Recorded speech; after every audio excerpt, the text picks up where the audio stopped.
বর্তমান প্রেক্ষাপটে অনলাইন জুয়া বা অনলাইন গ্যাম্বলিং আমরা যেটা বলি সেটা নিয়ে আমরা কাজ করতেছি।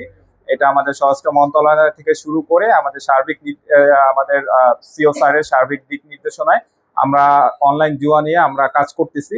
তো এখানে আমরা সবাইকে, সাধারণ জনগণকে একটু বলে রাখি, আমাদের সমাজে বিভিন্ন ধরনের যেই অপরাধ প্রবণতা বেড়ে গেছে তার মধ্যে এই বর্তমান যুগে অনলাইন জুয়া একটি। অনলাইন জুয়াটা আপনার অনেকগুলো অপরাধের রুট কজ হিসেবে কাজ করে। এই যে আমাদের ছিনতাই বলেন বা অন্যান্য ঘটনা বলেন, মাদকাসক্তের ঘটনা বলেন, এগুলো বেড়ে যাওয়ার পিছনে অনলাইন জুয়াটা অনেক বেশি দায়ী। তো সেই সামগ্রিক প্রেক্ষাপটে আমরা মৌলভীবাজারে অনলাইন জুয়া এই জিনিসটা যাতে যুব সমাজকে গ্রাস করতে না পারে সেজন্য আমরা কাজ করতেছি। তারই ধারাবাহিকতায় আজকে আমরা এই রবির বাজার এরিয়ায় আমরা 4 জনকে এই অপরাধের সাথে সংশ্লিষ্ট থাকা সন্দেহে আমরা আটক করেছি।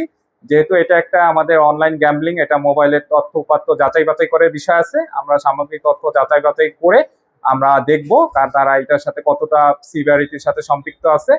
এর পাশাপাশি আমি মৌলভীবাজারের সাধারণ জনগণকে বলতে চাই, আপনারা আপনাদের এরিয়াতে আপনাদের তরুণ যে ছেলে মেয়ে আছে, বন্ধু বান্ধব আছে, তাদেরকে অনলাইন গ্যাম্বলিং এর বিষয়ে আপনারা সচেতন করবেন।